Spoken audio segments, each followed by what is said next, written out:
Welcome there viewers, कैसे हैं आप सब। उम्मीद करता हूं सब ठीक ठाक होंगे और वेलकम करता हूं हमारे चैनल दीपाल टिप्स में। आज जो मेडिसिन के बारे में बात होगी वो है फ्लेक्सिन और इसके इंग्रेडिएंट्स नेप्रोक्सीन है। और जो कंपनी इसको तैयार करती है, एबट कंपनी तैयार करती है, जो कि एक ये नेशनल ब्रांड है। ये बहुत ही अच्छी कंपनी है।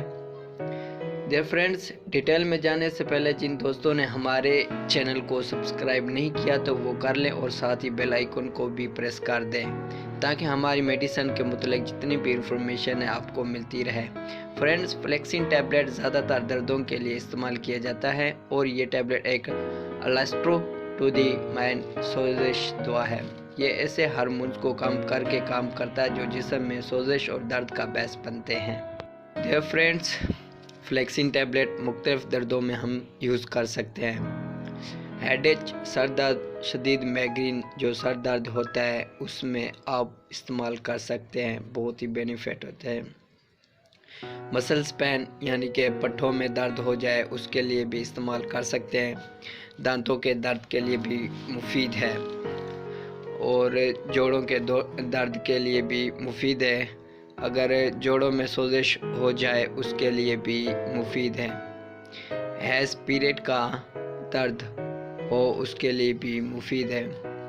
फ्रेंड्स, बॉडी में कहीं भी दर्द हो जाए, सूजन हो जाए उसके लिए बहुत ही कारआमद टैबलेट है। दोस्तों, ये थे इस टैबलेट के यूजेस और अब हम बात करेंगे इस टैबलेट के साइड इफ़ेक्ट के बारे में। इस टैबलेट को लेने से ये साइड इफ़ेक्ट हो सकते हैं: चक्कर आ सकते हैं, एलर्जी, ख़ारिश हो सकती है, जल्द का सुर्ख हो जाना भी हो सकता है, नोज़िया हो सकता है, पेट में एब्डोमिनल पेन हो सकता है, दस्त भी इसके साथ लग सकते हैं, कब्ज़ भी इसके साथ हो सकती है और मैदे में जलन भी हो सकती है।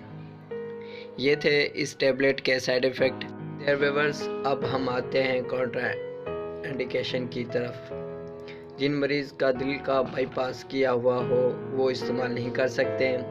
हमल के दौरान इसको इस्तेमाल नहीं करना चाहिए और इसके साथ जो ख़वातीन बच्चों को दूध पिलाती हैं वो इस टैबलेट को इस्तेमाल नहीं कर सकती। अस्थमा वाले मरीज़ इसको इस्तेमाल नहीं कर सकते। जिनको गुर्दों की बीमारी हो वो इस्तेमाल नहीं कर सकते। दोस्तों, ये थे इस टैबलेट के कॉन्ट्रा इंडिकेशन। डियर व्यूअर्स, अगर कोई भी मेडिसिन है तो डॉक्टर से रिकमेंड किए बगैर इस्तेमाल ना करें। इसी के साथ हमारी वीडियो का एंड होता है। अगर हमारी वीडियो अच्छी लगी हो तो प्लीज़ लाइक, शेयर और हमारे चैनल को सब्सक्राइब करना ना भूलें।